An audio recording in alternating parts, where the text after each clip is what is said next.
that are doing it. So they've already, at this early stage, been destined to become mesoderm, and a combination of these kind of gene patterns. And we'll be talking more about this in a few more lectures.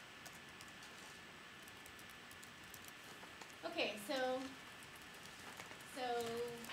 far, what we've talked about is that we've talked about maternal genes and how they're expressed in the egg to form localized deposits of mRNAs and proteins. We know now that translation of maternal gene mRNAs provides positional information to specify the anterior, posterior, and dorsal ventral axes in the embryo. Okay, so there's morphogens such as bicoid, hunchback, and dorsal that control this. Their expression is controlled by diffusion and also by negative and positive regulation of those genes. And then we've also discussed now several specific examples of how quantitative difference in the level of gene expression control the developmental fate. Okay, so these are themes that are going to come up consistently throughout the semester. Part 2. Okay, so we'll start on part 2. Okay, so we've been talking about maternal genes. So maternal genes activate the expression of zygotic genes. And so, as I introduced in the last lecture, there are several types of zygotic genes in Drosophila that are activated in sequence. And this results in the production of these very specific body segments in the larva. Okay, so we're going to start talking today about this first set of genes called the GAP genes. Okay, so why are they called GAP genes? They're called GAP genes because when they're mutated, the embryos are missing big gaps of their body. So here is a fate map of an early embryo showing you where gap expression is in that embryo. And gap expression dictates where this middle region of the later embryo develops. And in the larva, this region corresponds to these specific segments. In an embryo that has mutations in the GAP gene, for example, this one called pupil, it's basically missing this whole region of body. Okay? So it basically just has this, I don't even know which end, there's the anterior end and the last posterior segments. So it's very truncated and it doesn't have these intermediate segments. So it's missing a gap. So other gap proteins are called, again, hunchback, giant, pupil, nurse, and carrier. Okay, so just before we begin, I talked about hunchback earlier when we talked about maternal genes. So there is effects of maternal hunchback, but there's also zygotic hunchback. So they're basically the same protein, but depending on who makes it, you have different effects. So when we're talking about gap genes, we're talking about zygotic hunchback.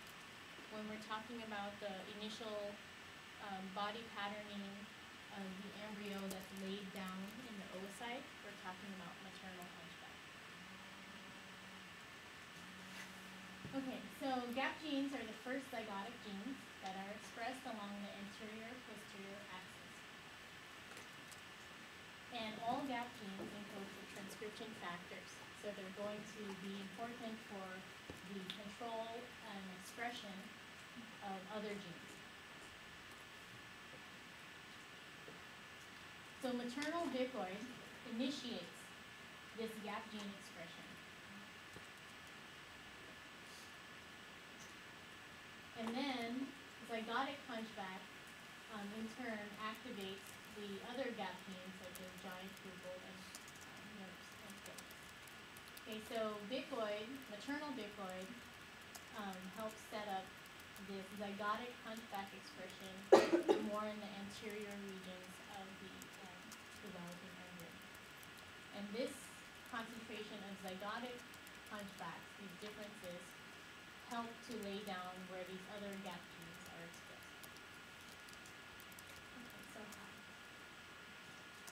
Okay, so again, we see our concentrations of proteins and how they affect zygotic hunchback expression. Okay, so if you look at the wild type or a normal embryo that has, they're calling it one dose of bicoid. So this is just a given concentration of bicoid. And you look at, we know that a maternal bicoid is expressed highly at the anterior region. And we can look at where zygotic hunchback is expressed relative to the embryo. So here I'm showing you this arrow. It's kind of going almost all the way halfway down the embryo, where you actually can see zygotic hunchback expression. Okay, and that is controlled by the level of bicoid protein in those regions. So again, if you have higher concentration of bicoid, you'll have a higher concentration of hunchback protein. And as the bicoid is lower in concentration, you'll also have a lower concentration of hunchback expression. Okay, so we know that the concentration of bicoid is important in dictating where the zygotic hunchback is expressed, because if we make a mutant embryo where we increase the dose or increase the concentration of bicoid that's produced in this area, now we see that hunchback expression is now extended more towards the posterior. Okay, so similar to what we saw before, changing the concentrations of the initial transcription factor has kind of a ripple effect on the other genes that it activates. And as we'll see, this will become apparent in the in the more mature embryo.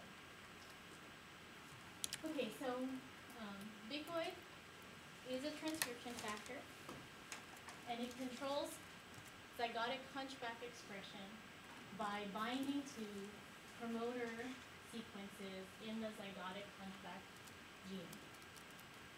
Okay, so this is a schematic of the zygotic hunchback gene. So this is the coding region. This is the actual transcriptional start site. And these red and blue triangles or rectangles represent binding sites for bicoid. So some are stronger, and some are weaker binding. Okay, so this is the normal promoter. And if we were to look at where zygotic hunchback was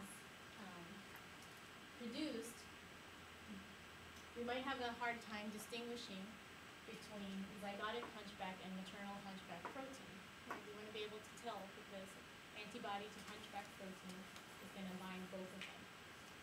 So if we want to play a trick on the embryo, and if we want to see, okay, where is the zygotic hunchback protein being produced, we can engineer what's called a reporter gene. So in this case, the way you do this is you take a protein that you can visualize. In this case, it's LAC-Z. LAC-Z is the enzyme that produces beta-galactosidase. It's the one that's important in lactose metabolism in bacteria. But we use it in the lab for developmental biology as a reporter or as a readout. So what you do is you take your LAC-Z gene and you link to it whatever promoter region that you want to study. And so if we link the normal promoter region of zygotic hunchback to a LAC-Z gene, express this in a Drosophila embryo, and then use antibodies to look for, if we provide a substrate that beta-galactosidase, which is encoded by LAC-Z, can cleave, and look at where this cleaved product is.